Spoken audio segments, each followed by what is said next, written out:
नमस्कार, मी वैष्णवी आपल्या सर्वांचं वैष्णवीज रेसिपीमध्ये स्वागत करते। उपवासाला तेच ते पदार्थ खाऊन कंटाळा आला असेल तर त्यासाठी आज आपण कुठलीही पूर्वतयारी न करता इन्स्टंट उपवासाचा मऊ लुसलुशीत जाळीदार ढोकळा करणार आहोत। पण त्या अगोदर वैष्णवीज रेसिपीला अजूनही सबस्क्राइब केलं नसेल तर लगेच सबस्क्राइब करा आणि बाजूची बेल आयकॉन देखील क्लिक करा। तर उपवासाचा ढोकळा करण्यासाठी पाव वाटी साबुदाणा घेतला आहे आणि 1 वाटी भगर घेतले आहे। भगरला वरई किंवा वरीचे तांदूळ सुद्धा म्हणतात। भगर आणि साबुदाणा कापडाने स्वच्छ पुसून घ्यायचे। एका मिक्सर जार मध्ये हे साबुदाणा आणि भगर टाकायचं। आता हे मिक्सर मधून बारीक करून घेऊया। साबुदाणा आणि भगरची छान अशी पावडर तयार झालेली आहे। याचं टेक्स्चर बघा, जास्त जाडही नाही आणि जास्त बारीकही नाही, रवाळ असं टेक्स्चर इथे तयार करून घेतलं। एका मोठ्या भांड्यात काढून घेऊया। यात अर्धा चमचा जाडसर वाटलेली हिरवी मिरचीची पेस्ट टाकायची आणि चवीनुसार मीठ टाकूया। आता अर्धी वाटी आंबट दही घ्यायचं आणि सोबतच अर्धी वाटी पाणी टाकून मिक्स करून घेऊया। दह्यामुळे ढोकळ्याला छान जाळी येते आणि दही आंबट असेल तर यामुळे ढोकळ्याला छान चव सुद्धा येते। मिक्स करून झालं की झाकून द्यायचं। हे आपण 5 मिनिटांसाठी रेस्ट करायला ठेवायचं आहे। आता ज्या भांड्यामध्ये तुम्ही ढोकळा बनवणार आहेत त्या भांड्याला तेल लावून घ्यायचं।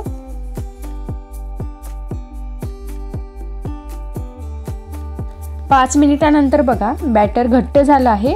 भगर आणि साबुदाण्याने सगळं पाणी शोषून घेतलं आहे। आता 1 चमचा तेल या बॅटर मध्ये टाकायचं आणि अर्धी वाटी पाणी टाकून व्यवस्थित मिक्स करून घेऊ।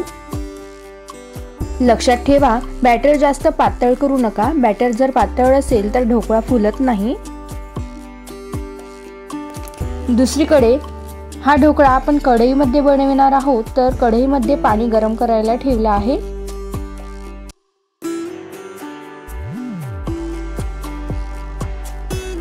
तर बॅटर मध्ये इनो टाकू आणि इनोला ऍक्टिव्हेट करण्याकरिता अगदी थोडं यावर पाणी टाकायचं आणि मिक्स करून घेऊया। इनो ऐवजी खाण्याचा सोडा सुद्धा वापरू शकता। बॅटर छान फुलून वर आला आहे। छान जाळी आली आहे बॅटरला। सगळं बॅटर आपण तेल लावून घेतलेल्या भांड्यात काढून घेऊया आणि 2 ते 3 वेळा असं टॅप करून घ्यायचं, म्हणजे कडेपर्यंत बॅटर अगदी व्यवस्थित सेट होतं। आता ढोकळा वाफवायला ठेवूया। कढईमध्ये पाणी गरम झालं आहे, त्यात एक स्टँड ठेवायचा। ढोकळा वाफवायला ठेवू। 7 ते 8 मिनिटं ढोकळा आपण वाफवून घ्यायचा आहे। तुम्ही हा ढोकळा कुकर मध्ये सुद्धा शिट्टी न लावता वाफवून घेऊ शकता।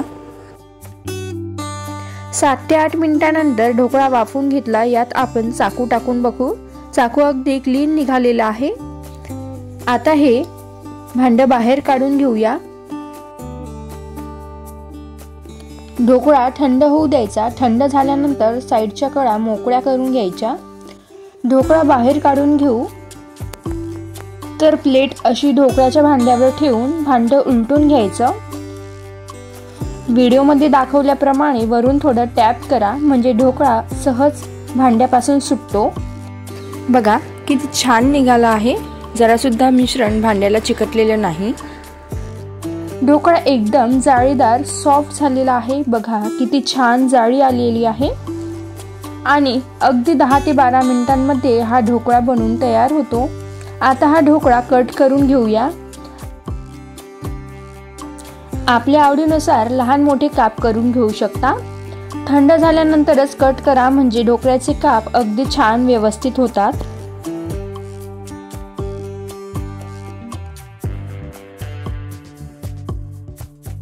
बघा आजपर्यंत किती छान जाळी आली आहे ढोकळ्याला। किती मऊ आणि लुसलुशीत झाला आहे ढोकळा।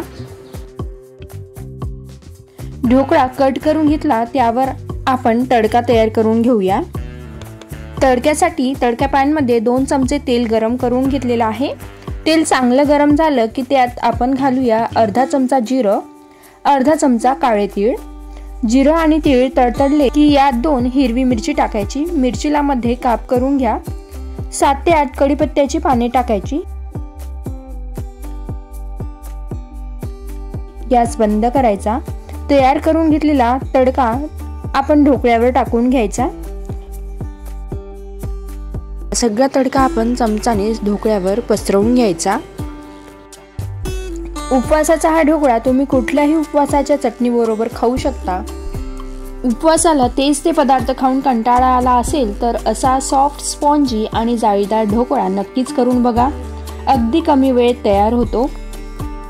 एक ढोकळा मी इथे तुम्हाला तोडून दाखवते। बघा आतपर्यंत किती छान जाळी आलेली आहे। तर कशी वाटली ही उपवासाची आजची रेसिपी आवडली असल्यास नक्कीच ट्राय करा।